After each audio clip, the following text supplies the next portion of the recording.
This episode of Dorking Out is brought to you by Potter Bank. For over 120 years, Bedford Falls' steadiest bank. And the number 7. Did your new boyfriend ask you how many guys you've been with, but you suspect he might freak out if you tell him the real number? Just say 7. When he thinks about high school, 4 years of college, 2 years of graduate school, and then 8 years of living in Los Angeles, 7's not so bad. Houston, flight is go. Myla, now let's go. SPM, From Assignment X, Amalgamated Storytelling, and thesoniashow.com, it's The Dorking Out Show with Christopher Allen Smith and Sonia Mansfield. Welcome to episode 24 of Dorking Out, a podcast for people who like to dork out about stories and the stories and pop culture that we love. That means movies and TV, books and podcasts, and everywhere else you find stories that interest you. This is the Gilmore Girls Visit Westworld edition. Sweet Jesus, I wish I could see that. Anyway, with me today is my co-host, professional writer and author of the forthcoming Sonia show, Sonia Mansfield. Hey there. Hello. With me today is my co-host, Emmy Award-winning filmmaker and nerd author, Christopher Allen Smith. In this week's episode, we review the return of Gilmore Girls on Netflix. I was a big fan of the show, and Smith has never watched the show, so it's going to be a very interesting discussion. Then Peter Brown, associate editor of Assignment X, stops by to chat about the season finale of Westworld. And finally, we try to get in a festive mood and share our favorite holiday movies. All of that, plus our favorite headlines of the week. And speaking of headlines of the week, Sonia, I think we need to tease this one. Okay, do it. A friend of the show has seen nearly a half hour of Star Wars Rogue One, and we're going to tell you what he thought in our favorite headlines, so get ready. Topic 1, Gilmore Girls, A Year in the Life. Gilmore Girls, A Year in the Life premiered on Netflix the day after Thanksgiving. We have a no binging required rule on the show, so we wait a week or two to review TV shows in which all the episodes are released at once. So we're going to review the limited series spoiler-free for just a little while, but we'll probably get into spoilers around the end because the end is worth discussing. In case you've never seen the show, let me give you a little hint of what it's about.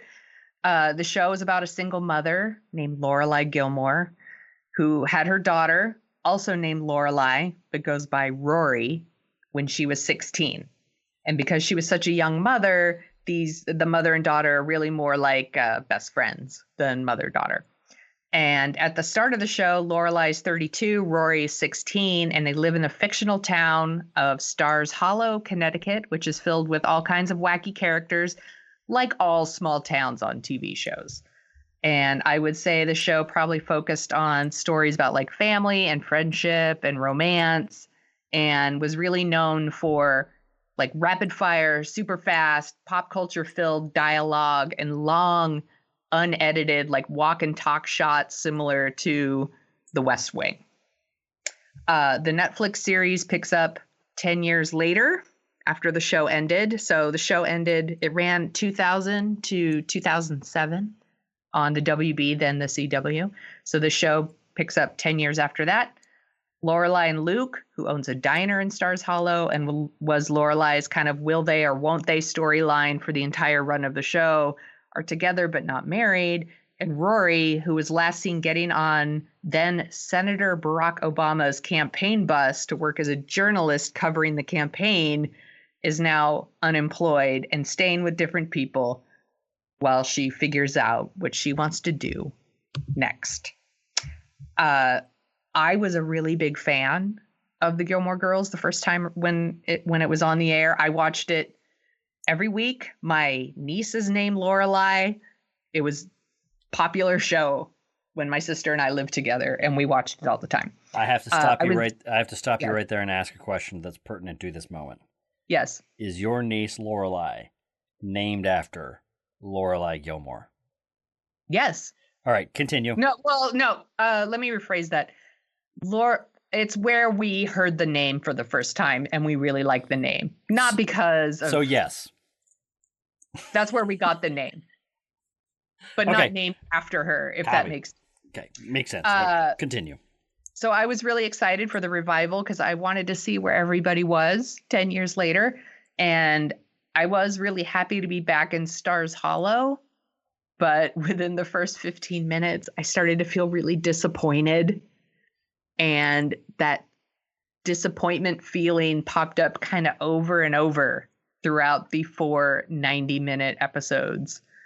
And while I did like the series overall, I was disappointed and frustrated a lot too. So I kind of have mixed feelings. That's me as someone who watched the show, but I'm pretty curious to hear what you think, Smith, because you didn't watch the show at all. All right. I'm going to attack this on several levels. First, I would like to add that on Dorking Out, 2 drinking shows have developed. One from Sonia, one from me. The one from me, famously, is whenever I mention the Emmys in some side comment about something, as though they have anything to do with what we're talking about, when really I just want to throw out there that I have some Emmys. You drink and it's fun. 2, when Sonia talks about white people and white people doing something and how dumb they're being or how irritating they are or how privileged they are or whatever, you drink. I think I made a pretty strong reference to this last week. Yes. By the way, I am one of those white people. That's right. So. She's one of those white people that lets you know how much white people irritate her. And yes. She's like a vegan vegetarian. I am that too. How do you find out that someone's a vegan vegetarian? Just wait, they'll tell you. Anyway. Yeah, I am a vegan too. That's right. So maybe that's where the verbal tick comes from. Point is, for the purposes of this segment, do not drink every time you hear somebody talk about white privilege, whiteness, or financial privilege, because you will die of alcohol poisoning. We love our audience. We want to keep you safe. We want to keep you safe. So for this segment, just don't play that game because it will kill you. Now, we did this as kind of an experiment. Let's see what Chris thinks when he's never seen an episode of this show. And it's one of the biggest television stories of 2016. Let's watch what happens when Chris watches.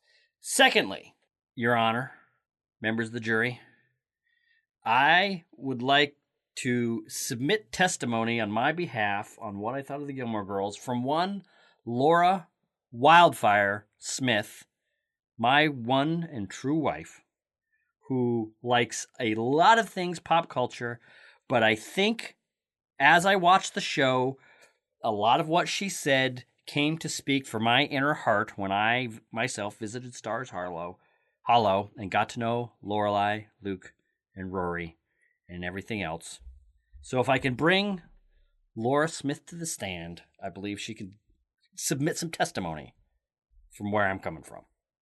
So, if you could, for the court, answer these questions as honestly and openly as possible.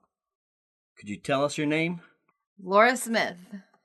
Could you tell us your reaction to watching the Gilmore Girls, A Year in the Life, and what you thought when you started watching episode 1? It made me more than a little suicidal, and it made me ashamed to be white. I hated it. I pretty much like everything. I consider myself to be a pretty laid-back person. But this show, I hated this show viscerally. I think those people live in this little Pinteresty town, and I can't stand any of these people. I think they have their heads so far up their own asses and think that everything they do is adorable. Adorable! And they'd probably wouldn't say adorable. They'd probably say adorbs, which makes me want to throw up and then punch somebody right in the face. And I just don't understand. I didn't watch the show at all when it was on, and so I had no frame of reference for the show at all. So when you started watching it, I started watching it with you, and I went into it totally blind, and 10 minutes in, I thought, please make it stop. Please make it stop. And I just had to watch the way you just want to watch a car accident. So I don't understand why this show is so popular. I don't get it. They're terrible. If you could tell the court, please, what was your opinion of Lorelai Gilmore? I hate Lorelai Gilmore, and if I saw her in public, I'd probably punch her in the face. Now, why such a strong reaction to a bubbly, perky, coffee-swilling busybody? She's not bubbly. She's not perky. She's probably the least self-aware, rich kid, entitled lady I've ever seen in my life. And she makes me sick. I hate her. I just hate her so much. I think she's awful. Now, I'd like to direct your attention to the end of episode 3 and the beginning of episode 4. Can you talk to me about your reaction when Lorelai said that she was going to go do Wild? What did that mean to you? Talk to me a little bit about Wild. So I loved Wild. I'm a white lady who loved Wild, like millions of white ladies all over the world. That book really resonated with me. I loved it. And so when she went off on this wild trip, I felt ashamed. I felt so ashamed because the worst character I can remember in recent times, went off to do, I've never hit anybody in my life, but Would you say that it was like this show noticing in some sort of supernatural fashion your displeasure with its contents, chose to take the number one piece of pop culture that you loved, Wild, and all over it? I would say all over it. Now, I have one final question for you before you step down. Please describe to me your feelings when you saw 3 steampunk gentlemen in gorilla masks begin to sing with a little help from my friends. I was flabbergasted and shocked and could not believe. I thought it was a joke. I kept thinking that they were going to it was going to be an outtake and that they were going to come on and be like, ha ha ha, this was hilarious. These 3 rich kid guys came out random. Good thing they had these steampunk uniforms and they sang a song and it was so choreographed. And then to make it even more ridiculous, one of them offers Rory, to stay at his parents' house in, was it New Hampshire or Maine? Probably. Because good thing that there's a groundskeeper and a chef there that can, cook for her and clean for her while she writes her white lady book about, I don't know, words, how she lives in their town, and I don't know, her mom talks loud and she eats a lot of candy. Disgusted about that little musical number. It was so ridiculous. The way they talked to each other, it was like you could see the director behind him saying, now do this, now do that. It was just ridiculous. Thank you. I appreciate your testimony. So, Sonia. Yes. Having submitted that for your consideration, what are your further thoughts? What my brilliant, beautiful, poetic wife said expressed 90% of what I thought watching this show. Yeah. What did you think? I agree with a lot of what she said. The show is really, I think it didn't benefit from the added runtime. I think it needed to not be 90-minute episodes because there was a lot of padding in these episodes. Right. And I will say, I agree with her. Lorelai, who on the show was really fun and smart and just kind of like a wisecracker, kind of a wise ass, comes across as just someone who's a real jerk. Yeah. Like, and Rory does too. Rory comes across as like really self-involved. And there's this running joke about like how Rory has this boyfriend that nobody can even bother to remember. And she even keeps forgetting to break up with him. And I'm like, well, this is a joke that Arrested Development did way better. And it came across as mean and not funny. Right. And I think it was just like an example of how self-involved they are. And I didn't feel that way when I used to watch the show. And it's so funny. Laura was going off about Lorelai, and I totally agree, by the way, because I think for almost like the first 3 episodes, I'm like, who is this person? She was not like that on the show. Okay. But I will say that the show always kind of had a problem with Rory, with the daughter. I always felt like everyone around her was more interesting than Rory. Like she was kind of the straight man. Right. To everyone, and her friends, her mother, her grandmother, like everyone. And this Netflix series kind of, I don't know, it didn't make it any better. And she doesn't come across very well either. I mean, the character comes across as like she's the very picture of like what it's like to be privileged. Right. As someone who's worked as a freelance writer, and I'm sure you know what I'm going to say here, she writes like one piece for the New Yorker, and then all of a sudden she's being courted and taking meetings for jobs. And I'm like, yes, that's totally how it is.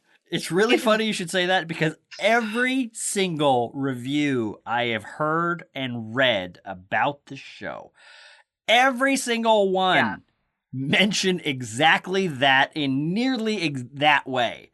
You could tell there's a bunch of journalists really pissed off. Yeah, because it's ridiculous. And then like her whole thing is like, I just don't know what I'm going to do. So I'm just going to sleep on people's couches, or, she doesn't sleep on anyone's couches because everyone's super rich and they all have spare rooms. So it's like, I'm just going to sleep in people's spare rooms and, let people offer me jobs and turn them down because it's not exactly perfect, and then feel sorry for herself. And the show wants us to feel sorry for her too. That's like right. Poor Rory, she's lost. That's right. Not only does she turn them down because they're not exactly what she's looking for, and she's not going to be able to fulfill her self-actualized image of herself, she also looks down at the people trying to give her the job. Right. She also is kind of smug and like dismissive and blows into this interview and doesn't even really think about it, and then turns around and gets kind of irritated when she's expected to have some sort of idea of what she would do with this company. Yeah. That was kind of spectacular. But anyway, continue. It was awful. And then there's, what was I going to say? I mean, she's 32. We're talking about someone who's 32 years old. You're too old to be behaving that way. And there's a running thing in the show about all the 30-somethings who moved home to live with their parents. Yeah. Because life is like disappointed them and not worked out or whatever, and they don't get jobs and all this. And Rory looks down on them, and so does Lorelai. And it's like supposed to be this joke, like, Rory's not like them. And I'm like, she's 100% like them. Yeah. I was expecting her to kind of join that group. And I gotta say, I know that there's a heightened reality in shows, and I know that there's obviously some sort of quirky comedy, dramedy thing that goes on with the show. But the depiction of that group of 30-somethings was just, I don't know what that was. Yeah. It was just so weird. Like they actually walked around in a pack, and they were making references to going out to have milkshakes because they were doing I drink your milkshake. Exactly. Which is something the Lorelai does 10 times a scene. Yeah. I mean, sorry, Craig. So there's Keep all going. that. And then and this is just a common problem with kind of all television shows. Like fans of the show apparently really want Rory to continue to date like the same 3 dudes that she was dating in high school. Mm-hmm. So then we have like, I mean, she had the boyfriend that she doesn't even remember to break up with, but like she doesn't have any real romantic options other than like, actually not even 3, because one of them's like married with kids and he's not really an option, but the other 2 are. And it's like, she's 32. Like, why did she still have to be torn between 2 high school boyfriends? Actually, I got a question about that, because one of these boyfriends is engaged the entire show. Yeah. And she is the other woman. Right. She acknowledges being the other woman. And I think we're supposed to feel sympathetic for her that she's in this situation where she has to be the other woman to she get doesn't any have to be. She could just not be with him because he's a jerk. But we're supposed to feel like somehow she's empowered or liberated or, doing her true thing by having this down low relationship with a guy has this fiance. And there's this moment where the fiance who lives in London, his fiance comes back and lives with him. And there's this kind of disappointment. Oh no, does this mean our relationship's going to change? Because your fiance, we're not going to be able to talk as much anymore. It's such a weird. Yeah. The way they play it is like somehow Rory is being wronged, or this is an additional burden that this woman, God forbid, wants to live with her own fiance. It's just so toned weird. Yeah. It's not. See, that's the other thing, is it doesn't take a kind of, well, if you're going to be. Rory never has a moment where she's like, am I compromising myself by engaging in this relationship? Am I being am I turning into a different kind of person by the fact that I will accept this kind of relationship in my life now, where before I wouldn't have accepted it like this? There's none of that examination. There's not even the kind of normal, interesting examination of what complex relationships are like. What happens when you are in love with somebody and they're in love with you, but because of circumstances like this, you're going in different directions. He just seems, but at the same time, he's presented as this catch that he would do this. And it's kind of like the whole adultery thing. Not that I'm a huge moralizer about this stuff, because I think people can have a lot of complex, different kinds of relationships in the world. And the more I see people married, the more I believe in this. But it's like there's nothing. It's like this relationship happens in this weird amoral vacuum. Yeah. Sorry, keep going. Yeah, I'm not okay with it. And but I think the thing I hated the most was the musical numbers. So it is indulgent to say the indulgent. Boy. So there's a storyline about a Stars Hollow musical. Right. And it just full on it just shows us the musical. It goes on for like more than 10 minutes. Yeah. And it's a really terrible musical.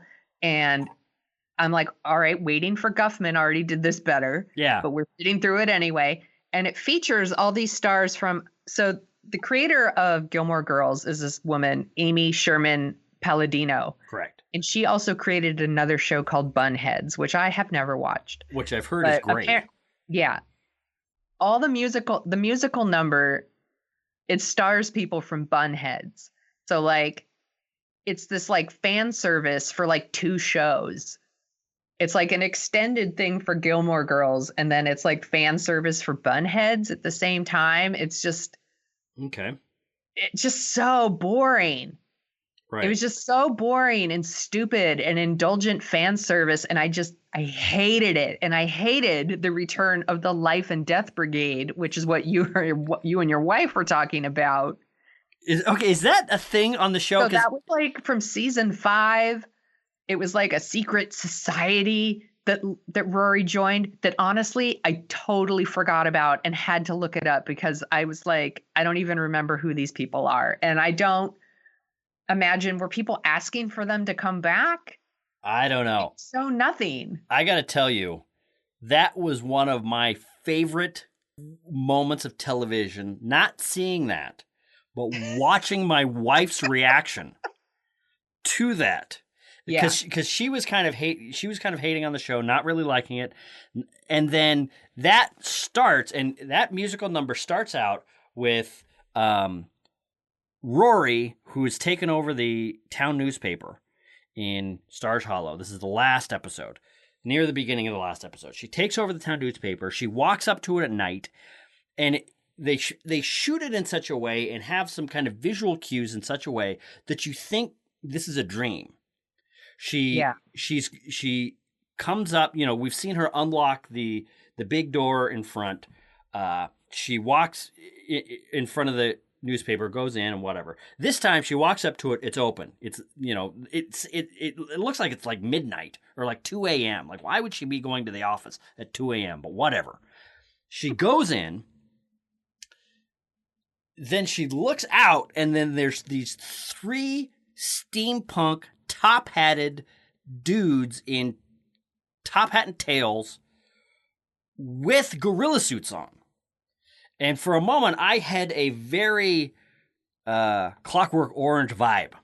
I did too. Yeah. Then they start dancing around and doing these kind of funny things, or they're supposed to be cute. And then they put a top hat on her, get her into steampunk getup. And then it's kind of like, did they have a trunk like off to the side or something, or like their car parked around the corner where they had all these props and stuff? Right. So they totally give her a makeover, and then they're dancing around the town. Yeah. And I as I was watching it, I was texting you. I love that in this small town where really nothing is happening. It's totally, why wouldn't it have a tango club? Right. See, that's the thing. And then they go to a tango club. Small towns have tango clubs. And then it's like, okay, so let's say they start this at 10 at night, then they go to the tango club for a while, then they go here for a while, then they go there for a while, then they drive to New Hampshire. Then it's like, this night is like 45 hours long. Like, if you add up all the stuff they're doing. It's a really terrible sequence. It's really terrible. But here's what's great, is it started out in such a weird, dreamlike way, and I was unfamiliar with the show, that I texted you and I said, is this a dream sequence? And I said, no. Because it had literally all of the earmarks, 3/4, like in the tango club, I would expect one of the guys to say some nonsense words, and then Rory would like sit up in bed like, oh my God, that was crazy. And then a dwarf will come out and start dancing and saying things backwards. Exactly. And it's like, that gun you like is back in style. Oh man, that would have been great. Anyway, so it's got this. So then when you realize it's not a dream sequence, it's like, what the is this show doing? Yeah. What is happening here? So I've been kind of crapping all over the show, and I do want to talk about one of the things I really liked about the show. Good. And that was Emily Gilmore's story, which is the grandmother. The actor who played Richard Gilmore, Edward Herman, passed away a few years ago. Yeah. And so the show picks up with Emily Gilmore a few months after Richard passed away. And I really liked her story about like how her grief and how she picks herself up and moves on.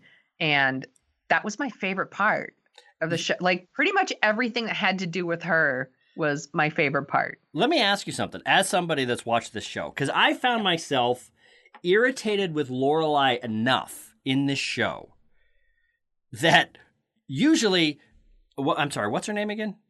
Emily. Okay.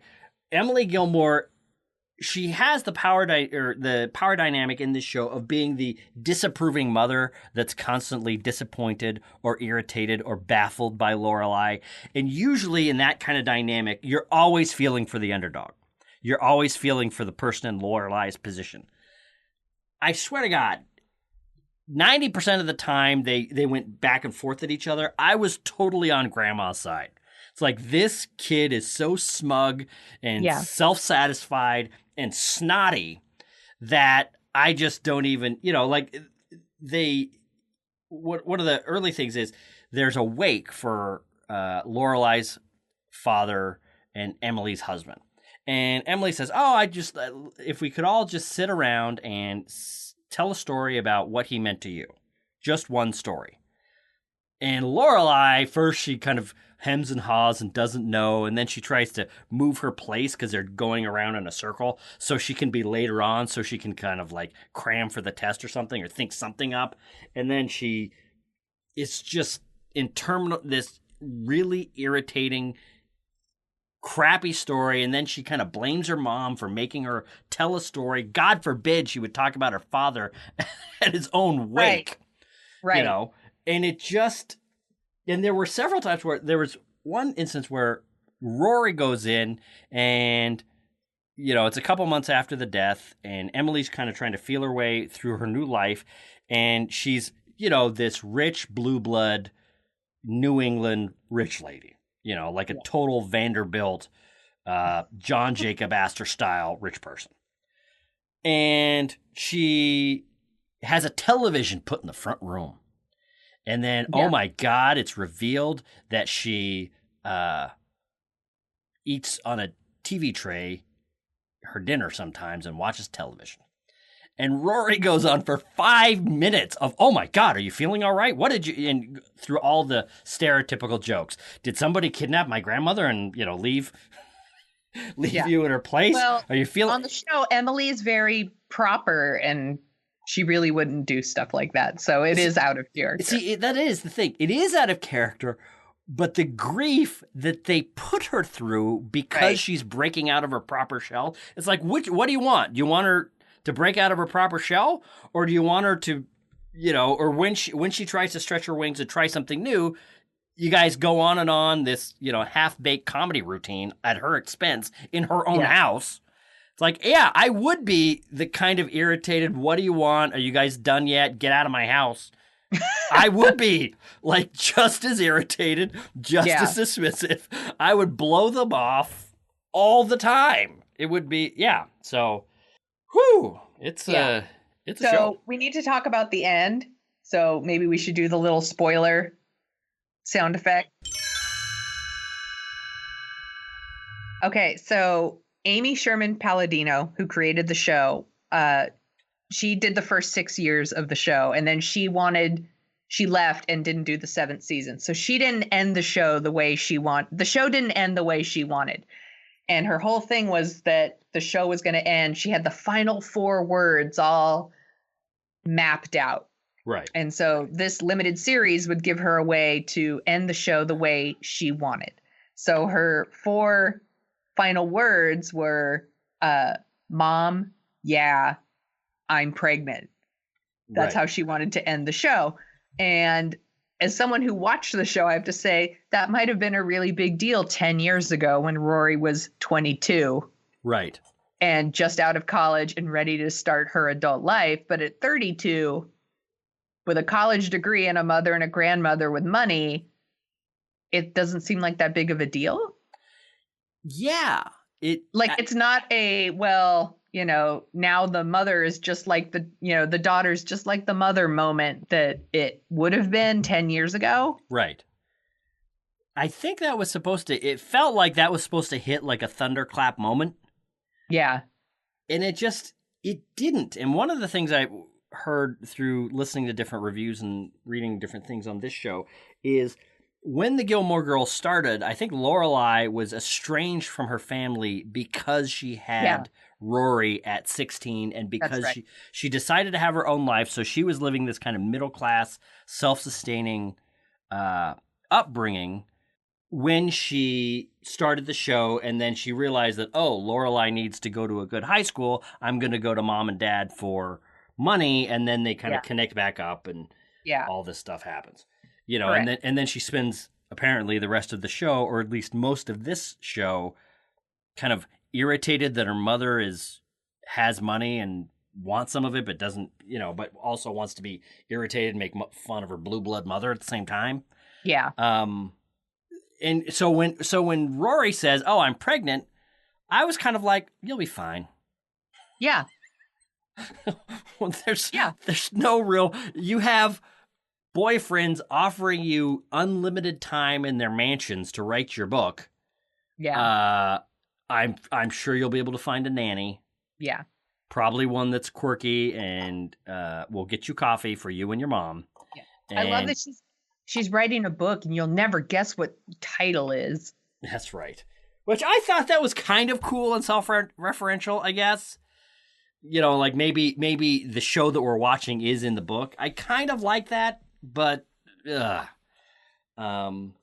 but one thing I did want to, we talked about this a little bit before going on mic, and one thing I wanted to add to this is a lot of what we're saying is, we're mentioning that they're white, we're mentioning that they're privileged, we're mentioning that they're rich and all that stuff, which as though people like that don't have problems that are worth examining, as though humans, once they fall into those conditions, right, are somehow outside of, the human strife and human struggle, which I think is kind of a lazy critique that's boiling into a lot of pop culture critiques these days. And the reason I say that is because I watched The Crown on Netflix like 2 weeks ago, which is about Queen Elizabeth becoming queen and ruling Britain as one of the, I think when she became queen, she became the richest person in the world or something, or back then. And that show is, and like most shows and movies about royalty, is you expect to see, especially Americans, we have this fascination with the royal family. You expect to see them just living in opulence and they're rich and, oh, look at that. When in fact, those entire stories and the entire story of The Crown is, okay, yeah, they live in nice houses, they have nice cars, and they have these quirky things they have to do because they're king and queen. But there's a lot of struggle and strife and, what if you don't want to be queen? What if you want to have a certain kind of life? You have these thoughts and you have an entire country pressing down on you, so people with these kinds of, status lifestyles, there's a lot of interesting human stuff to mine there that is kind of a universal kind of thing, which is why I found myself identifying a hell of a lot more with Queen Elizabeth as Queen of England than I did with Lorelai Gilmore. That's funny. And it's just I don't want this to be kind of like, oh, we're just bashing on them because they're privileged and everybody likes to take shots at privileged people these days. Because I just thought the storytelling was very clunky and very... Well, actually, I want to ask you something. Yeah.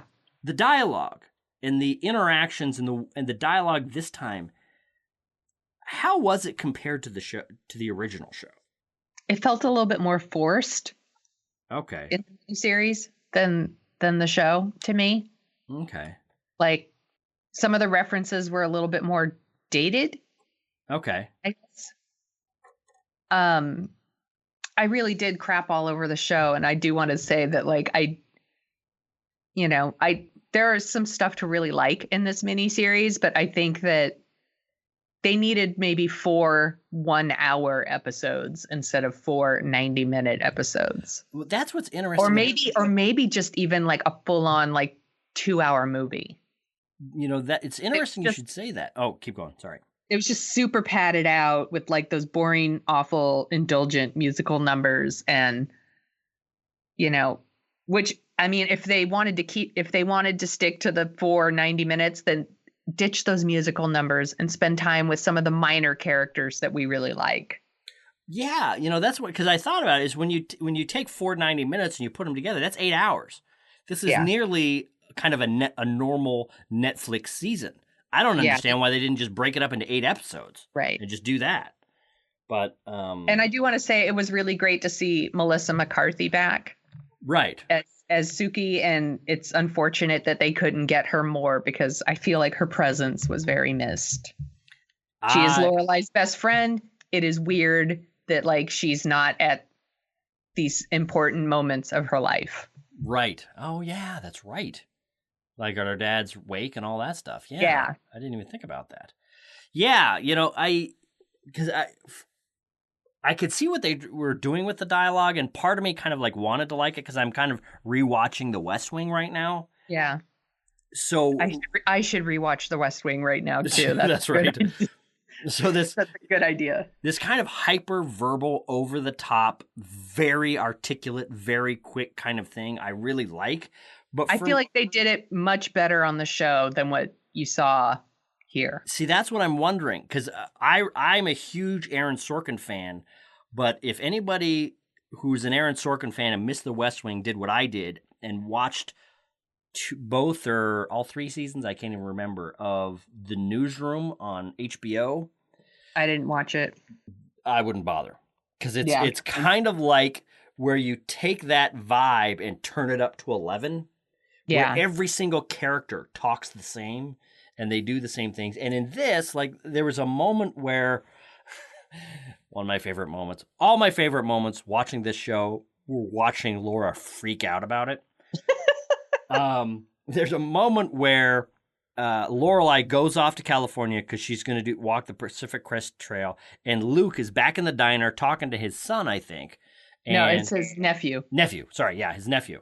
And he's saying, they have an exchange where Luke is really tired and he's worried and he's freaking out about, oh, maybe Lorelai's going to dump him. And he's all, I'm not this kind of guy. I'm not the kind of guy that says this. Am I the kind of guy that says this? And he starts talking about not what he's feeling or thinking, but he starts talking about how he's talking in this kind of very self-referential, snake eating its tail kind of way. I can't remember the word, but he said, I'm not the guy that uses the word, and I can't remember the word. And it just became like, oh my God, stop it. Just, I can see through the actor into the screenwriter's typewriter. Yeah. And it was just, it was like the character kind of disappeared and you could see into the self-satisfied mind of the screenwriter. Just, oh, I'm going to say this. And I think Aaron Sorkin has that. And that actually happened in The Newsroom. And maybe that's why I'm picking this part out, is with these hyperverbal screenwriters, there comes a point where their characters start talking about how they talk. And, you know, there's a lot of references in The West Wing of the presidential speechwriters about what makes a good speech. And you can see Aaron Sorkin is basically laying out his rules for writing good dialogue. And you can kind of see like, oh, this is the guy that wrote, Jack Nicholson's speech and A Few Good Men. So we're watching Sam Seaborn talk about it, and we're getting a master class from Aaron Sorkin on how to write a speech. And I need to rewatch The West Wing. Yeah, and I just felt that what was going on. This felt like the newsroom version of the Gilmore Girls. I don't know if it is, but we'll see.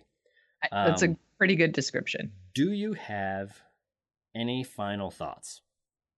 I would love to hear from our listeners of what they thought of the Gilmore Girls revival. I want to know if they were disappointed. Did they super love it? Like, am I way off base?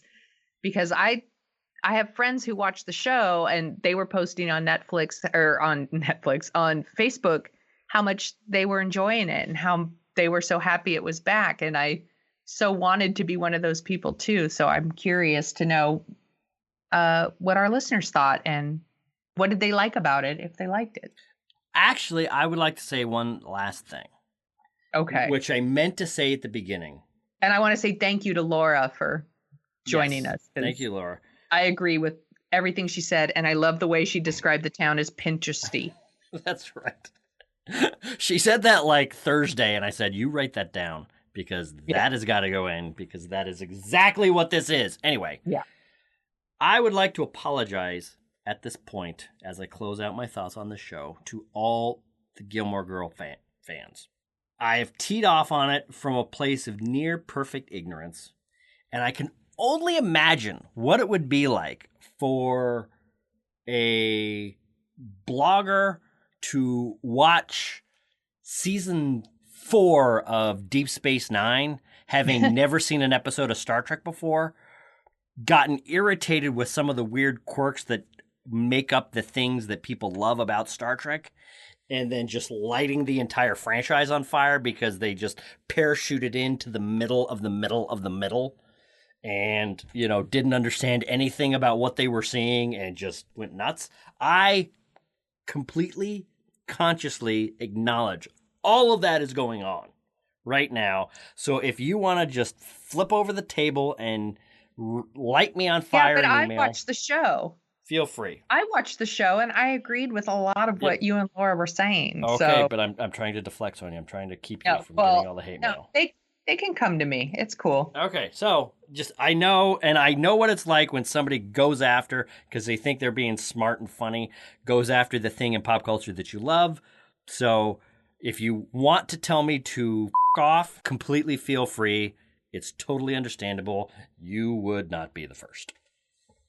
That's true. This segment of Dorking Out is brought to you by Comfortable. Have you been wearing your stretchy pants since Thanksgiving? There's a lot of delicious treats to eat throughout the holiday season. You should just leave them on. It's fine. No one will notice. Get comfortable. Topic 2, the season finale of Season 1 of Westworld. Last night saw the season finale of HBO's latest mega show, Westworld.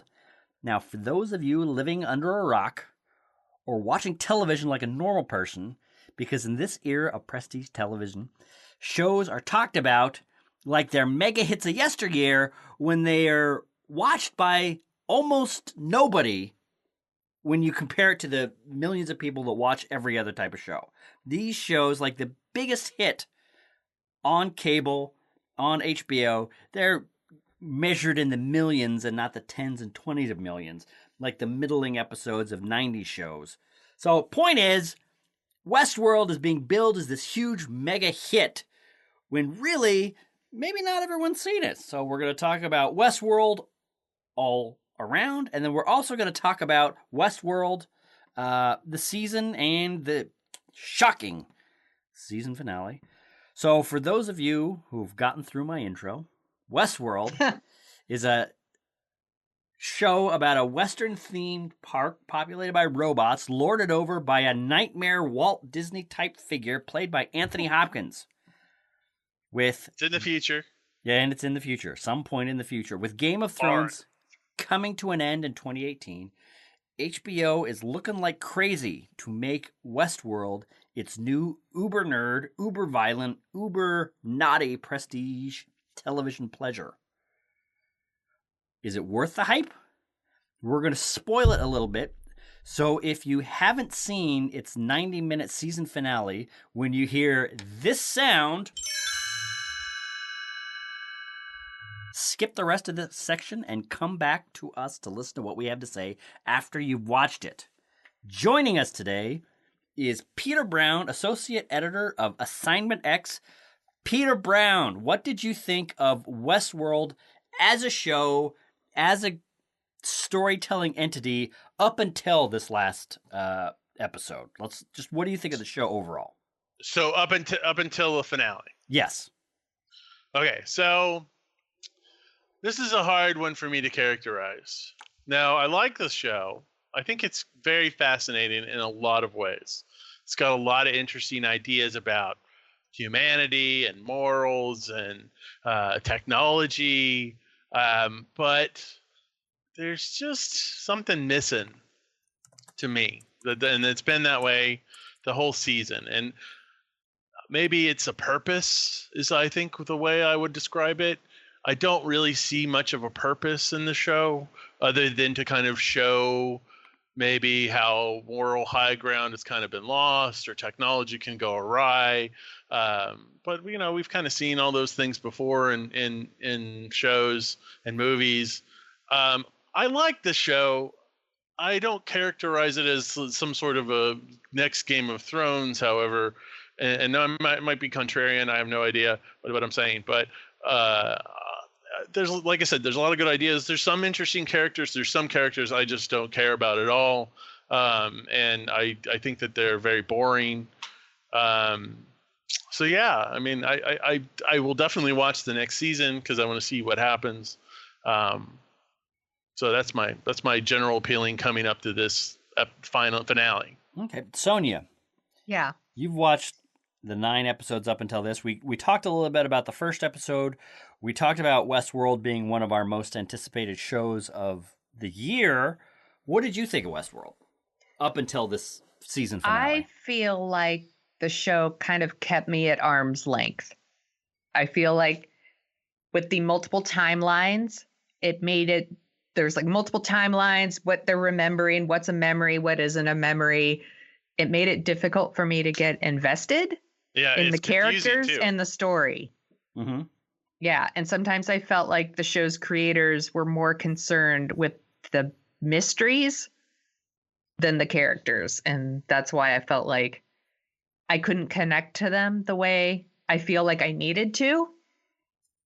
But I, like Peter, I think the show has a lot of good ideas and a lot of interesting things to say. And, you know, I wasn't bored, but it's not Game of Thrones. It's not the next Game of Thrones. But I think it is a very interesting show. And I will definitely watch the next season. Can I say one more thing too? It's a show that definitely takes a lot of watching. It's not a show that you can like just kind of hand pick what you want to see, or hand pick kind of like the good parts here and there. I mean, you can, but then you're kind of missing out on some of the things, and that's kind of a problem in a lot of ways, because you know you're dealing with other stuff a lot of times in your life, you know, and you just can't spend 60 minutes watching a show all the time. And at least I can't. I have too much going on. And so to me, it's a it's a show that just requires a lot of heavy lifting when you're watching it, because there's multiple, like Sonia said, multiple timelines. There's dream sequences. There's flashbacks to other you know lives that they've had, and you know there's so much going on. And I find myself getting easily confused in some episodes about where we were or when we were. So. Right. It reminds me of the later seasons of Lost. You know, actually, that's kind of where I wanted to dive in. Oh, sorry. Go ahead. No, that's okay. That's okay. Because what I was going to say is there was a piece that came out the other day by, by Allison Herman on TheRinger.com titled "The Internet is Spoiling Television," which and she talks about this phenomenon of, like with Mr. Robot or with Westworld or with Game of Thrones, and it kind of bubbled up with Lost, which is there's a show that's like a puzzle show or like a mystery show, and all these people watch every single frame and just tease out all these little theories and all the stuff going on. And, you know, for watchers, you know, and there's a bunch of subreddits on it and everything. For watchers of Mr. Robot, I guess they kind of ruined season 2, or there's some chatter that they kind of ruined season 2, because a lot of these fans watched episode 1 and predicted a big shocking turn of events in like episode 4 that kind of took away the pleasure of watching it. And for me, even though I did not go on the Westworld subreddits and all that stuff, I kind of heard the buzz around it. And I feel like that's kind of going on here, is that this is a meticulous, elegant, beautiful puzzle. And there's all these very sophisticated storytelling techniques that usually I love like crazy going on in this. But it is so dense and so complex and so intertwined, where you have past, future, flashbacks, flash forwards, dream sequences within characters that are robots that don't necessarily have dreams, so you're wondering what they're looking at, and sometimes they're looking at the past and the present at exactly the same moment. You know, they're doing a lot of visually sophisticated things to communicate ideas of, you know, when you become self-aware and, you know, what it means to know yourself and be self-confident and be, you know, truly conscious as what you are in this world. So there's all that going on, but there's never, this is going to sound ridiculous, but I think people will know what I'm saying. They don't have like a Kramer figure or like a Tyrion Lannister, where when they come on the show or they come in the scene, it's like, oh, we're going to have a little fun. Right. Everybody in the show is hyper intelligent, hyper aware. They're playing games on multiple levels. They're all calm, cool, and collected. They're too cool for school. They're just so cerebral that it's like, now that I'm thinking about it, it's like watching a bunch of Vulcans run a theme park. And it's fun and it's intellectually interesting, but it is very, very chilly. And They had one character, that character Elsie. She was like the one character who provided any kind of levity. The one who worked under Bernard. Oh, right. Yeah, I guess. And they killed her off. Yeah. Yeah, yeah. So she had to. So she had to go. Spoilers. Yeah. She was fine. All right, so I think we've kind of staked our plots in the ground. Now it's time for us to spoil. Peter Brown, what did you think of what happened on tonight's season finale? What happened, or what did I think?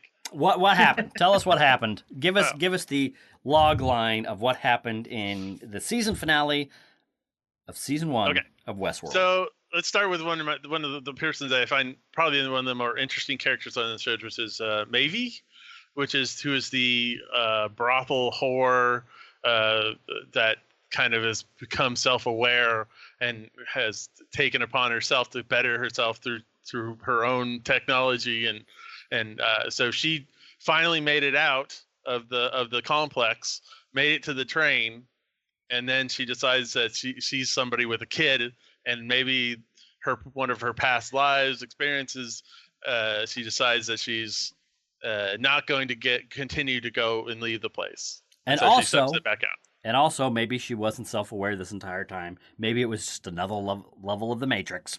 And you're right. Where somebody programmed her to do this big robot uprising. Right. And it might be Anthony Hopkins' character. Yeah, maybe. Right. So then Dolores, who's Evan Rachel Wood, played by Rachel, she finds out that she's been having, like, this entire season, basically just been one big flashback, flash forward, flash sideways thing going on. And then we finally get to kind of the present, and we, get the William reveal that it was the Man in Black the whole time. And they've had this decades-long relationship that's not healthy, to say the least. to say the least. And she decides that she's going to join the robot revolt. That's a good way of putting it, I guess, right? And I believe was the William reveal shocking to you guys at all? No, not by this point. No, not by this point. Yeah, not by this Same. point. I think the show thought it was going to be a shock. That's I've heard about that, and I'm not sure, because I think they pretty clearly said it or kind of intimated it last. Actually, no, you're right. I was gonna say they kind of pretty clearly intimated it on the last episode, but then there was kind of like the close up of Evan Rachel Wood's eyes popping as she supposedly processed this and realized that William was the Man in Black. So yeah, you're right, Sonia.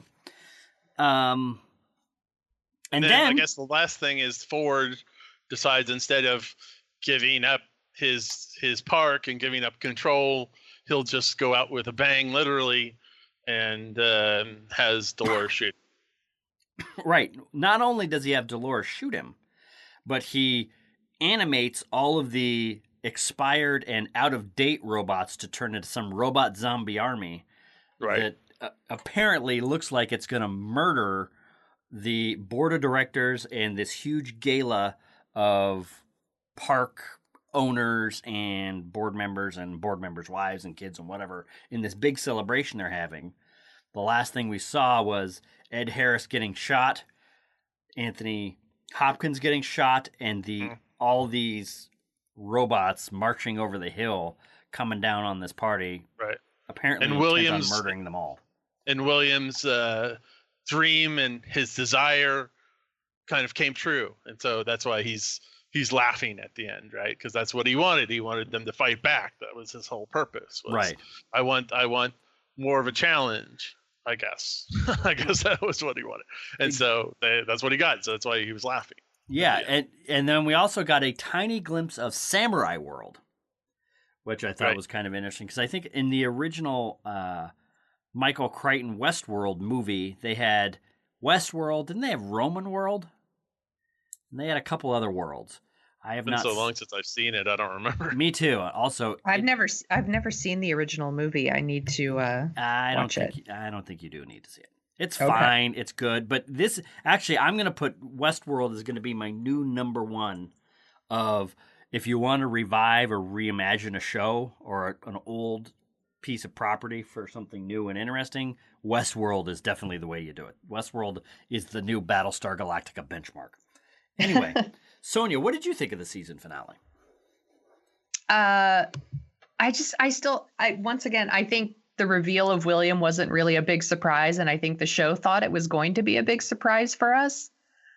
So I spent a lot of time these last couple episodes waiting for the show to catch up to what I already know. Right. So that was kind of frustrating. I also felt like it didn't need to be 90 minutes long. No. I agree. It felt 90 minutes long to me. And there's a scene where she's like talking to herself. Right. Where Dolores is sitting across the chair from herself and she's talking to herself. And I was like, boring. And then, but then it really picked up at the end. And it really sticks to the landing. This is something we talked about Walking Dead last week, about how it will have like a really good premiere and a really good like finale and a bunch of garbage in the middle. I'm not saying, by the way, that Westwood had a bunch of garbage in the middle. I never think Westworld's bad. It's always very interesting with a lot of cool, interesting things to say. But I think that ending is what I'm going to remember, that's going to get me back for season 2. Right. Wait, you guys talked about The Walking Dead again, a show you don't watch? That's right.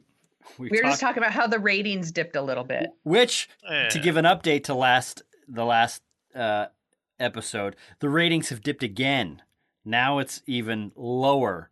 Every episode has been marching down and down and down. Now it's below 11 million viewers. It's like 10.4 million So viewers. Peter, my theory is that with everything happening in politics, maybe a zombie apocalypse doesn't seem that far-fetched anymore, and people they're tuning out. Right. And my theory is the show sucks and people are catching on to it. And I was right 6 years ago. Okay. So Smith, what did you think of the Westworld finale? I liked it. You could see there's kind of a pattern that happens with these HBO shows, it seems. Like a normal network show is they'll try to have a big splashy pilot or intro. You get really excited, then they'll kind of fill in some gaps. But each episode, they will try to throw something in there to grab your attention and kind of force you to watch the show through the commercials. HBO shows are kind of different in that they'll usually have a pretty good opening, but then the first 4 or 5 episodes sometimes will just be laying down markers and laying things down. You'll be finding stuff out about the characters. And they've done this in kind of the more successful seasons of Game of Thrones, once all those markers are laid down, it's kind of like a slow burn. The Wire did this a lot, which is it's slow burns, and then when the show gets good, it's like it gets so good that you understand why people freak out about these shows. It just gets so intense, so sweet, so dramatic. It's like 2 or 3 normal network season finales all jammed into 1 hour. It's just spectacular, especially those last 2 episodes of Game of Thrones. Anyway, yeah. This seemed like it was trying so hard to bring all these threads together, past and future, and now we're going to reveal William, and then we're going to reveal what happened to Arnold and how he died, and 30 years ago, and what that means to Anthony Hopkins, and maybe he's, they're trying to push him out, and it's this big dramatic thing, but maybe he's got the last laugh, and he's kind of Hannibal Lecter-like talked Dolores into setting herself free by murdering him. It's, it was so, it wants to be spectacular and dramatic so much, and I feel like this show is really kind of hitting all my intellectual buttons for what I like in these types of shows, but it's not hitting very many of my kind of emotional buttons. So I'm kind of capped in how much I'm liking it. Like I more appreciate Westworld than actually like it. It's good, but it's not. I will watch next season, which is not till 2018, I believe, because this show takes so long to write and plot and put together. So I'll watch season 2, but I don't know. There are several shows I can think of that if they came on the same night as Westworld, I would be watching them first and watching Westworld second. Yeah, I sorry, Sonia. I was just gonna say what you said there makes a lot of sense to me as well. Is that it's a show that I appreciate for what it is and like how beautiful it looks and the kind of ideas of technology, but it's just there's something that's just missing for me, right? And I just can't fully immerse myself into enjoying it as much as maybe I should be, or I just can't, or as much as I enjoy other shows. Right. I feel like the show doesn't have any heart. I don't know if you're making a Tin Man reference, a very sophisticated and erudite Tin Man / Mechanical Man reference, or if you're just saying it. No, for a show that talks so much about humanity, it doesn't really have a lot of heart. Yeah, like that was kind of like what I was saying when I kind of like was said that it doesn't feel like it has a purpose. Like I don't feel like there's like we're not getting anywhere. Right. It's like we're going through these motions and we're talking about humanity and morality and all these things, technology, but there's no purpose. There's nothing there. Well, yeah, and then that's the thing is, I think it's one of the things is all the characters that I liked or identified with in the show are all robots. They're, and I think I'm getting a little bit tired of the genre trope of, or not even genre trope. A lot of movies are like this, which they basically boil down to humans are the real monsters. Which I get it, and let's not, we are, but we're also, not only monsters. It's kind of a cheap. It's kind of the sci-fi equivalent of, like in the 80s and 90s, you got a bunch of shows and movies that made fun of suburbia. Like, oh, America's just this, plastic facade with ticky-tack little houses, and suburbia's, let's make fun of suburbia. By the 45th retelling of Twin Peaks or whatever, or Tim Burton's like this. It's like, we got it. You thought people in the 50s lived ridiculous lives. 10-4, message received. Can we move on from this message? I'm kind of feeling like that with the whole humans are the real worst. Yeah, it's like, we are, and that is an interesting thing to see, but especially in this show, it's kind of one note. Every human is either despicable or they're not despicable, but they're really cold and thoughtless and unfeeling. And, it's either, God, now that I think about it, all of the human characters are either cold corporate automatons or they're robots. So yeah, I think I'm looking for a little bit more of a range, a little bit more of some heart or emotion or something. But given that Jonathan Nolan, famous for working with his brother on several Christopher Nolan movies,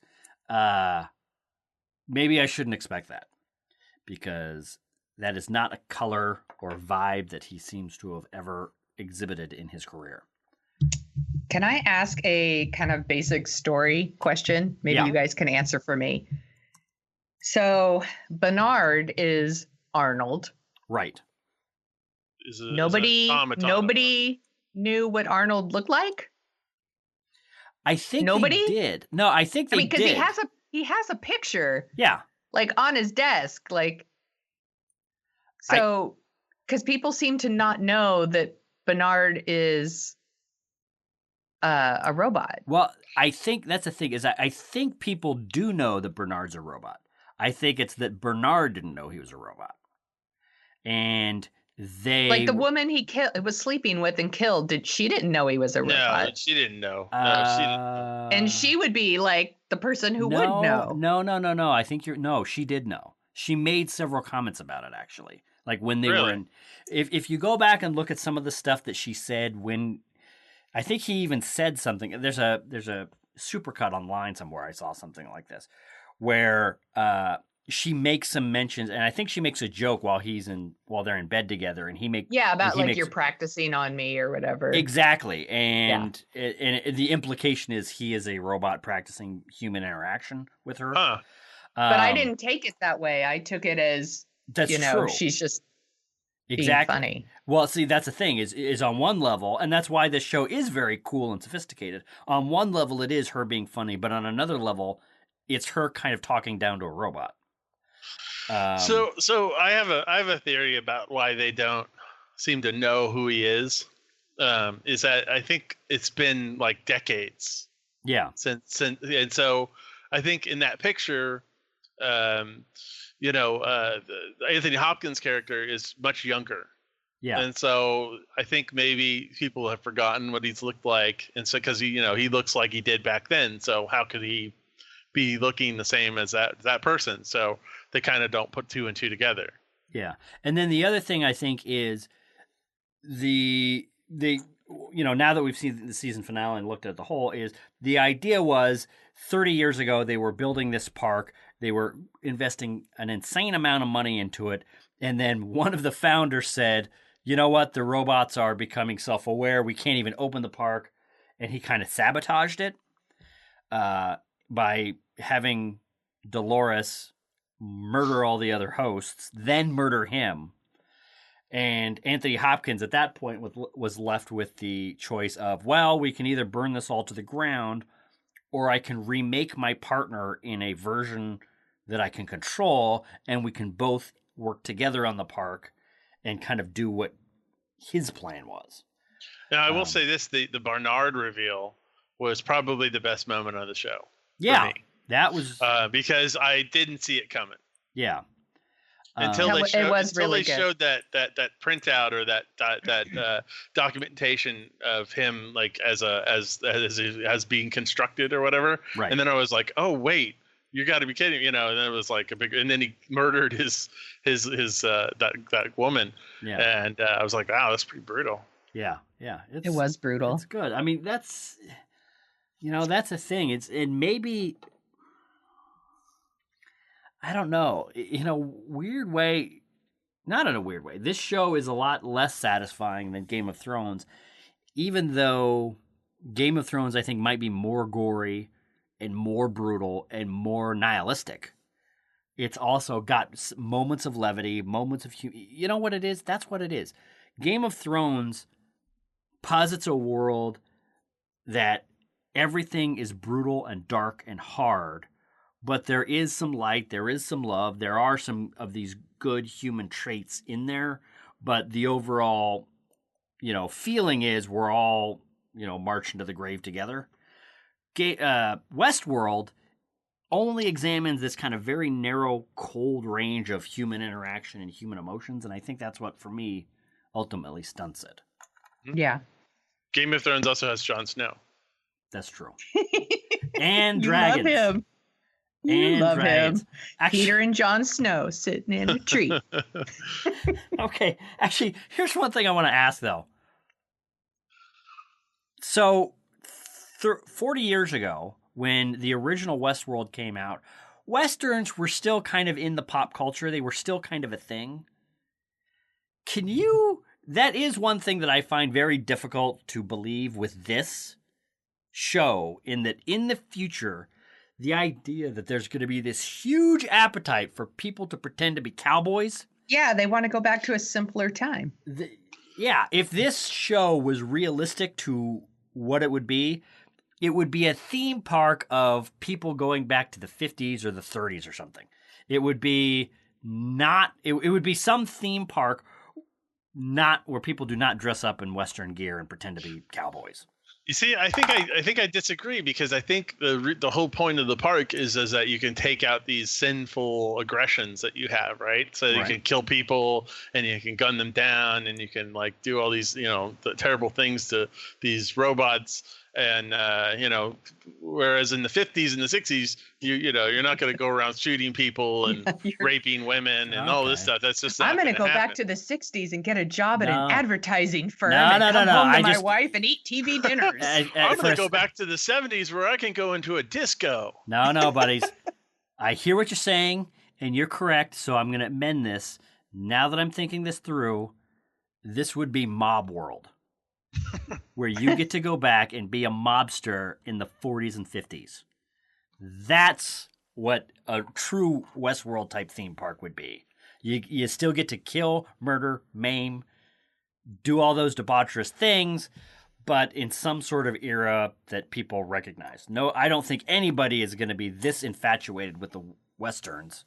I totally think you're 100 years wrong. from now. I think that's why we have Renaissance fairs now. This is like a big Renaissance fair. All right. Okay. All right. That I might buy. That I see what you're saying. So, okay, cool. So, Peter. I win. Peter Brown, where can people find you online? You can find me at Peter Brown AX on Twitter. Is there anything else that you would like to plug before we kick you off our show? Visit assignmentx.com. Cool. Thanks. Sonia Mansfield. Yeah. You're going to be on the next segment, so you can just sit tight. Peter. All right, I will. Thank you for coming on the show. Thank you for coming on the show. Thanks for having me. Yay. Thanks for coming on, Peter. Now, you get out! This segment of the Dorking Out Show is brought to you by Amused. Are you amused by videos of people walking into glass doors and you don't care who knows it? Then you need Amused. Topic 3. 'Tis the season to talk about our favorite holiday movies. We all have things that we like to watch to kind of help us get in like that festive mood. And we thought we would kind of share our picks and talk about what makes us happy during the holidays. So I'm going to let you go first, Smith. That's right. Now, I'm going to get up on my soapbox here. Okay. I'll just stand over here. Holiday movies. There's become a thing in recent years like, hey, Die Hard, it's a holiday tradition. It's a holiday movie. It's not Christmas unless Hans has fallen off the Nakatomi Tower. Which I say, no! A holiday movie is about the vibe of the holiday. It's not every It just doesn't happen to be set during Christmas. That's right. If just because there's snow in it and somebody's hung up some mistletoe, or like Riggs and Murtaugh go to a cop Christmas party before going out and mowing down some bad guys in Los Angeles.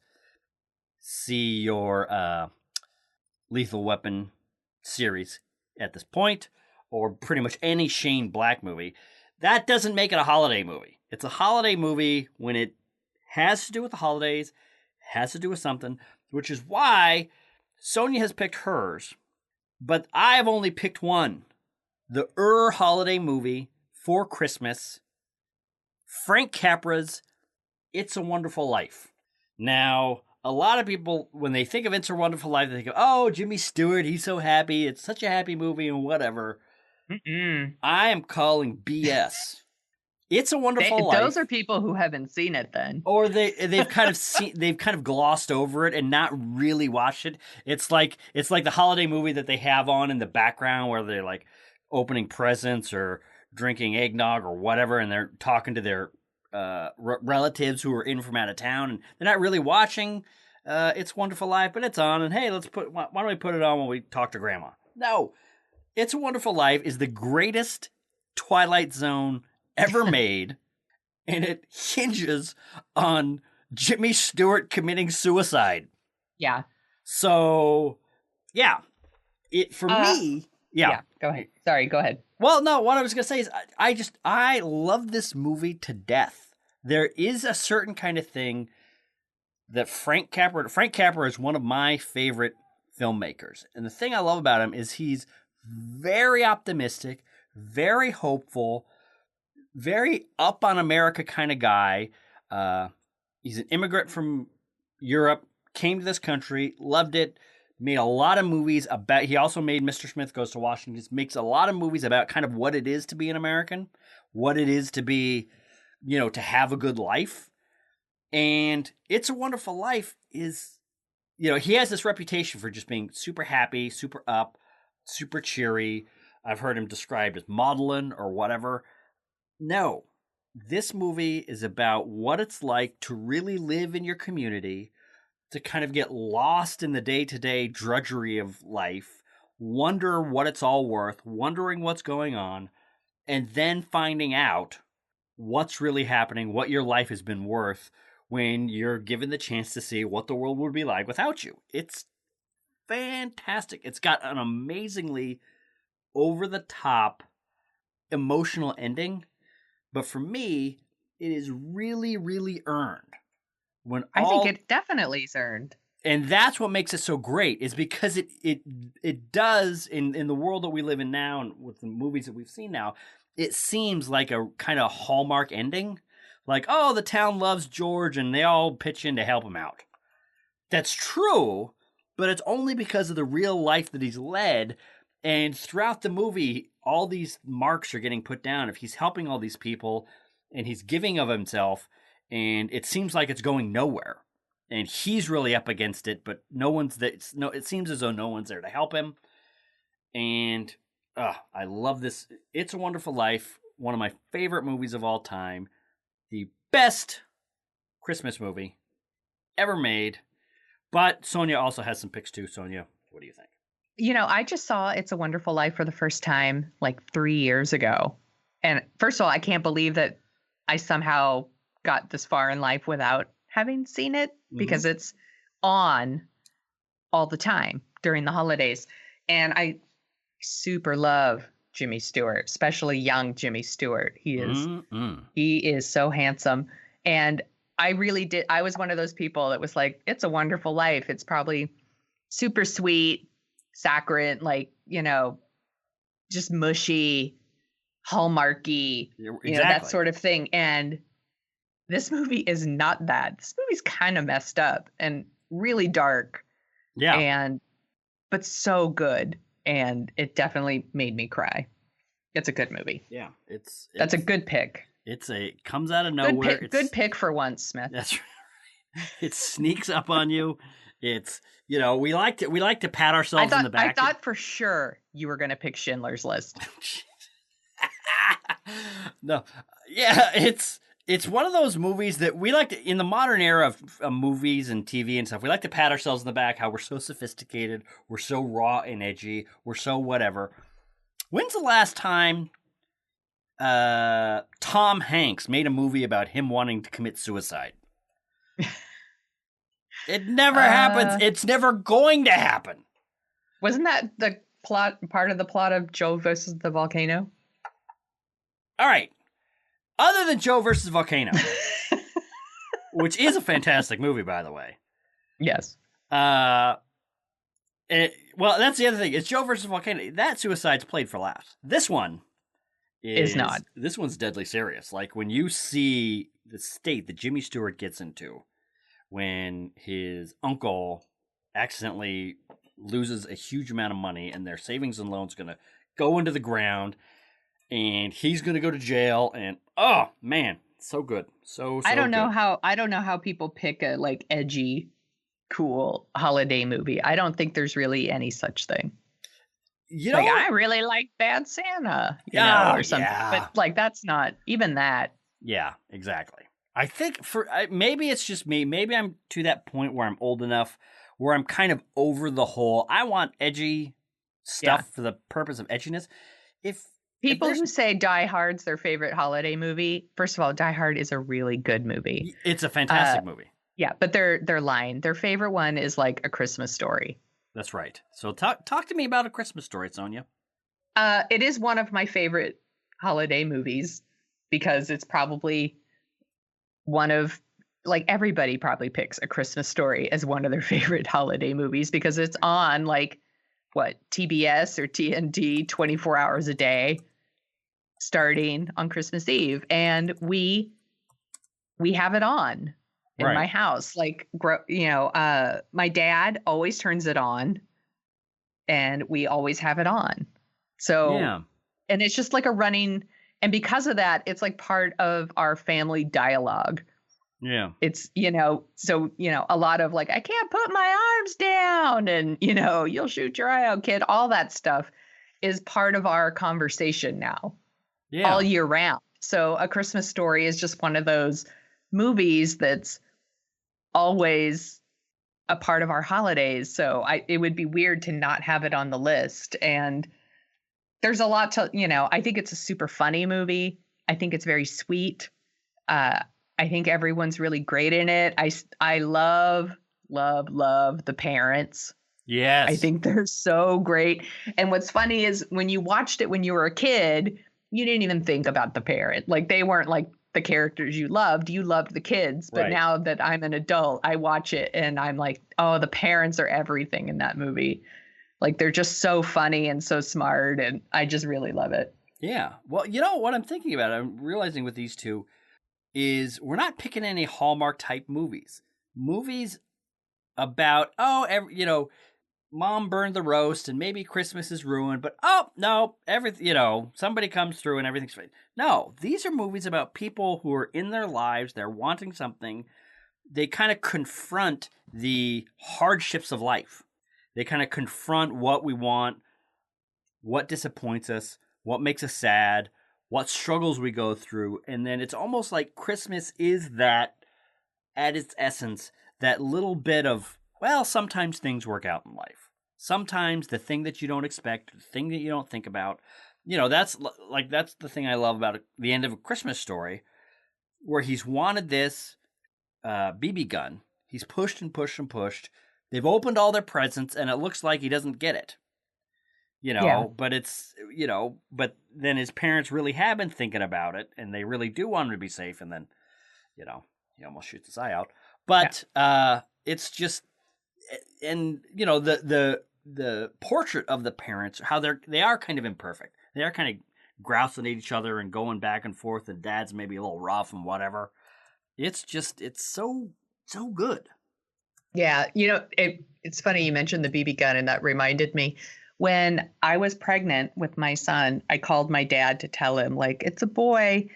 And he was in his car, and he pulled over to like a Cabela's or whatever. Do you know what a Cabela's is? I think so. Yeah. It's like a sporting goods store or whatever. Yeah. And he bought a like Christmas Story commemorative BB gun for my son before he was even born. Wow. And he like keeps it at his house in like a gun safe or whatever, and he'll probably never even shoot it because I don't like guns. But You gotta let him. The gesture is very sweet. You gotta let him shoot a BB gun. No, he could shoot his eye out. I'm not gonna let him do that. He cannot. Oh my God. Good Lord. Actually, that's what I was gonna ask. Are BB guns allowed in San Francisco? We have metal detectors on the border. Yeah, no kidding. So. Yeah. So they do call it the People's Republic of San Francisco for a reason. I'm going to move on to my other pick because I actually picked a couple of movies. So this one's kind of one of my new favorites. Like, I discovered this movie like 3 or 4 years ago, and it's turned into my favorite. It's The Bishop's Wife, starring Cary Grant and David Niven and Loretta Young. It came out in, I'm going to look up the year really quick because I need to make sure I have the right year. 47. Wow. Same year as It's a Wonderful Life. Is it? Yeah. That's interesting. Okay, keep going. Sorry. It's, I just super love this movie. Like, I love Cary Grant in it. I think he's so wonderful. So the whole, it was remade later, by the way, with like Whitney Houston and Denzel Washington as the preacher's wife. And that's the one I've seen. Yeah. That one's whatever. It's fine, I guess. I don't even really remember. But I love The Bishop's Wife. And I'm not like a religious person at all. So I know like some people kind of be put off by maybe the religion factor. But I think it's really great. So David Niven is a bishop, hence the name. who wants to get funding for a new cathedral. And he's like kind of praying for guidance. And Cary Grant comes as his angel named Dudley. And instead of kind of helping David Niven like raise money for the cathedral, Dudley starts spending time with the bishop's wife. and is like basically trying to teach him like what's really important. Like the bishop has lost sight of what the holidays are really about and what is really important. And the movie's just really funny and really sweet. And I love Cary Grant as the angel and the way everyone reacts to Cary Grant as the angel, because he's such a warm presence that whenever he's in the room, like everyone's like, they just give him whatever he wants. And, they just feel better because he's around, which is the way I imagine a lot of people felt whenever Cary Grant was around, because he's so handsome. He's a pretty sweet dude. And we bought the movie. I watch it every holiday now. I love it. Have you ever seen it? I have not seen it. I need to see it. So I'm going to put that on my list. And actually, yeah, It's Wonderful Life, 1946. Save your emails. I was wrong. No, I haven't seen it yet, but that sounds good. I did see The Preacher's Wife, and I was kind of like, meh, all right, that's fine, I guess. So I never actually went back to The Bishop's Wife, but now I will. I have not seen The Preacher's Wife since I saw it in the theater, and I remember thinking it's fine, but it wasn't like something I ever cared to see again. I love The Bishop's Wife. Yeah. No kidding. All right, cool. So, Sonia Mansfield, what is your last? So I also put on here the animated The Grinch Who Stole Christmas. Not really a movie, but I put it on here because it is something that I watch every year. Kind of like the Charlie Brown Christmas special. Like two things that really mean holidays to me. These were things that, I watched on broadcast TV when I was a kid. Right. And I don't know about you, but boy, I lost my mind when cartoons were on in prime time. It used to be because they were not. Sweet. That's right. Kids these days. Yeah. I'll be that old man. They have no idea how good it is. Well, they just watch whatever they want whenever they want to. It's a paradise. It is Star Trek. You kids it's not that you're living a better life than we lived. It's that you're living 200 years in the future compared to what we lived with. Yeah. Watching television in the 70s was like banging rocks on wood compared to what you guys have now. It's great.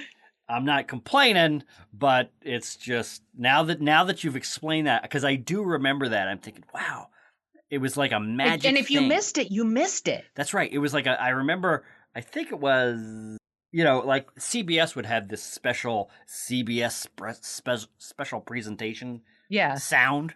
And when you saw that, it was like, wow, magic's about to happen. And now it's just like, yeah, you could watch Charlie Brown's Christmas special at 4 a.m. on the 4th of July now if you wanted to. Right. And just, I don't know why you'd want to, but yeah. So anyway, fantastic picks. Let us know, everybody. We want to know what everyone else is watching. Yes, tell us what you're watching. Come to our Facebook page. Facebook.com/ I think it's the Dorking Out Show. It could just be Dorking Out Show, or just it's just Dorking Out Show. That's right. Or go to dorkingoutshow.com and let us know what you think. Carmen, I know you'll let us know. That's just for everyone in our audience named Carmen. On to our favorite headlines. This is Tomorrowland, a land inspired by science fact and fantasy.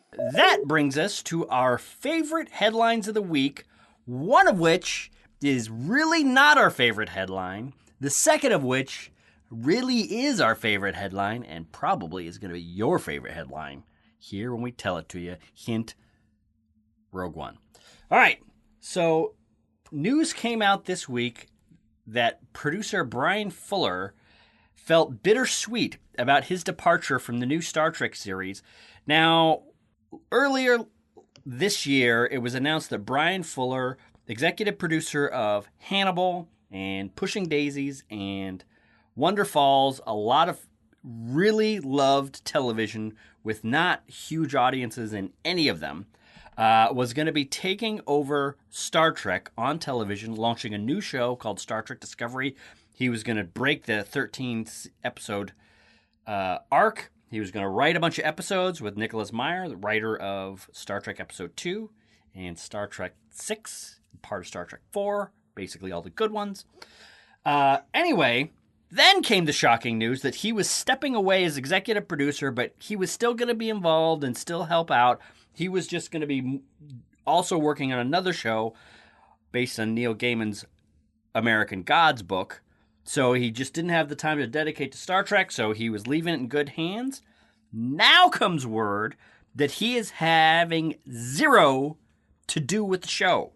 He's done. He's basically handed over everything, and he is not involved in the production or post-production of Star Trek Discovery, which is supposed to go into before the cameras in about a month. So, in this article in Newsweek, talking about how bittersweet he is, he said, quote, "It is bittersweet," says Fuller, "but it is just a situation that couldn't be resolved otherwise, so I had to step away." Then a little bit later he says, "I'm not involved in production or post-production, so I can only give them the material I've given and hope that it is helpful for them. I'm curious to see what they do with it."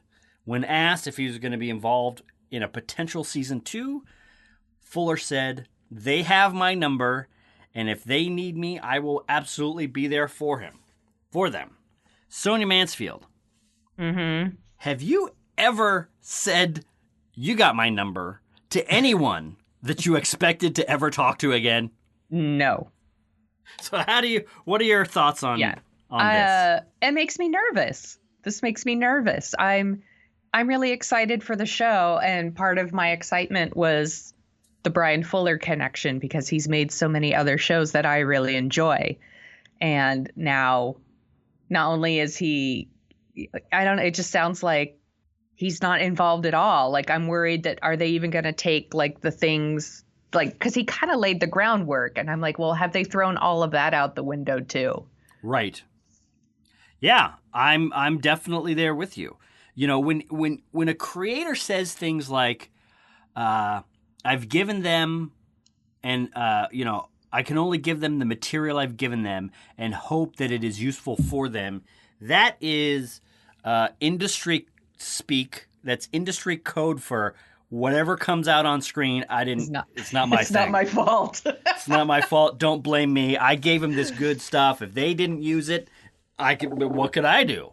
Right. You know, they got my number. And in fact, I think I've heard this quote in several other things, which is, they got my number. They know where I'm at. Which is really kind of, I don't want to say depressing. It's very nerve-making. Yeah. It's very, because the other thing is Robert Orci, who wrote the first 2 J.J. Abrams Star Trek movies, who a lot of fans were split about his decision. Alex Kurtzman and Bob Orci are famous screenwriters that have had a checkered and somewhat controversial rise through genre movies. While they did write Star Trek, J.J. Abrams' Star Trek, which a lot of people loved, they also wrote several of Michael Bay's Transformers movies, which never helps a resume. We can't necessarily blame them. You've seen them all. That's right. You can't necessarily blame them for what ended up on screen, but it's not, it's not encouraging that whatever Michael Bay used to start doing whatever the heck he's doing over there started with a script of theirs. Anyway, what I was going to say is, so when he was supposed to direct the 3rd Star Trek of the reboot series, there were some kind of weirdly quiet times, kind of like there is now with Star Trek Discovery. He got booted, and they said, well, they're still going to use my stuff. We're still going down the same path. Then it comes out later, they threw everything out that he did. Right. But Justin Lin came in with Simon Pegg and another screenwriter whose name I am forgetting. And they, under the gun, really pressed for time.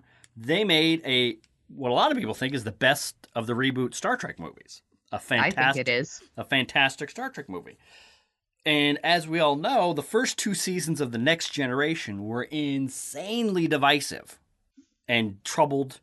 And you will, if you've listened to anything that I've said and read the 50-year history by friends of the show, Ed Gross and Mark A. Altman, you will know the first 2 seasons of The Next Generation were just a train wreck when it came to production.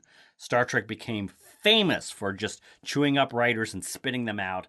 Yeah, Star Trek Discovery's not going to get 2 seasons, though. That's the thing. However, to fix any problems. That's true. But what I was going to say is after it went through all that, what came out at the end of all that turmoil? The best of the show. The show took off like a rocket, got fantastic. So I guess this is a long-winded, very long-winded way of saying this could be bad, but we've seen things like this before where it looked like just a total train wreck behind the scenes that produced fantastic, really good stuff that fans love for years to come.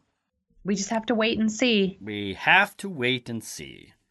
So, yeah. So cross your fingers. And we'll see what's up. Sonia Mansfield. Now that I'm done with talking about Star Trek, let's get to the stuff that I'm sure a lot of you are panting for as Rogue One, a Star Wars story, stares us down. It's coming out about a week and a half from now. Sonia Mansfield. Yes. Your brother-in-law, who you would think would be considerate enough to be on our show to discuss this. Yes. Firsthand.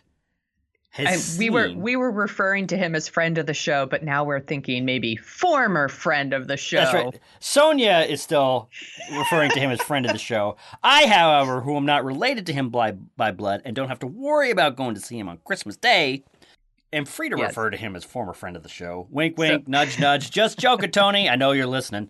Anyway, Sonia. Tony with a lot of other...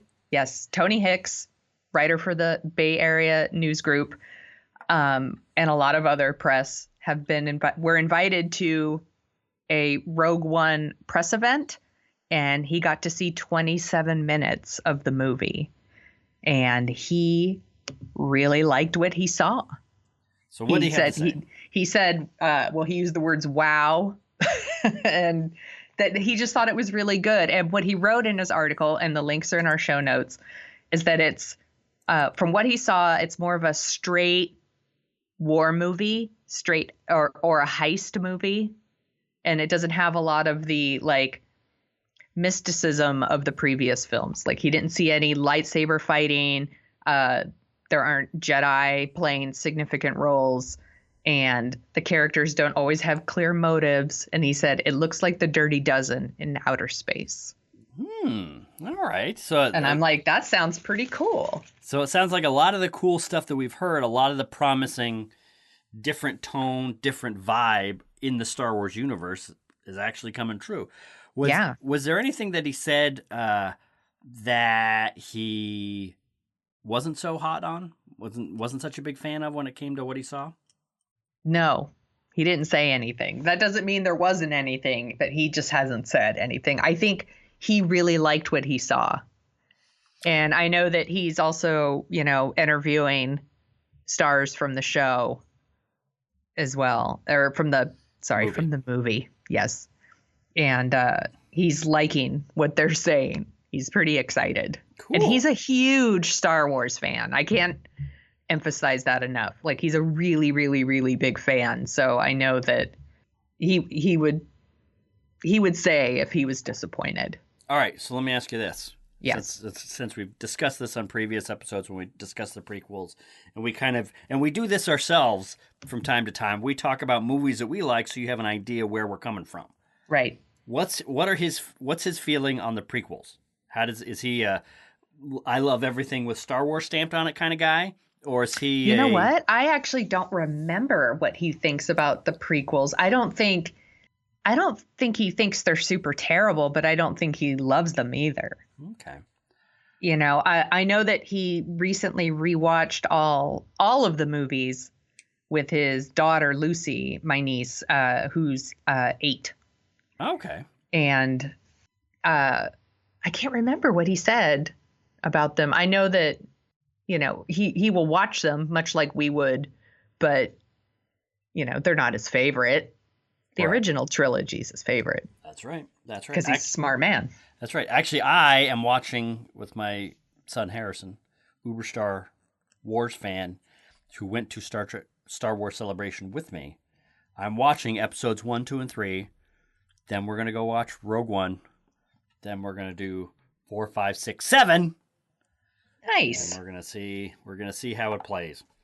That's a great idea. So that's right. And then, actually, funny, I was just also watching, apropos of nothing, the last couple seasons of The West Wing with Bail Organa, who is running for president against Hawkeye. I love that you called him Hawkeye. That, I'm just going to leave that there. I'm not going to explain it any further. True television and Star Wars fans know exactly what I'm talking about. Everyone else, I'm sorry, you'll have to do your research. So, Sonia Mansfield. Yes. Is there anything else that you would like to say? I'll just say goodbye. Bye!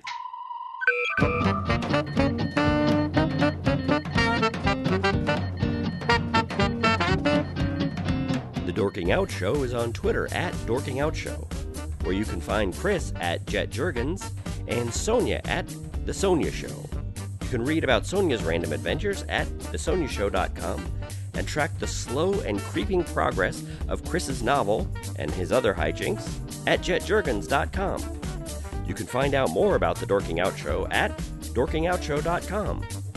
While you're over there, you can support us by giving us a review on iTunes. We have a handy-dandy iTunes link to whisk you right back to 2007, where you can leave your review and 5-star rating in iTunes. We'd do it for your podcast. Want to dork out even more? Well, you can sign up for our newsletter, where you'll get all the headlines we use as fuel for the show. That's it for this week. Thanks for listening.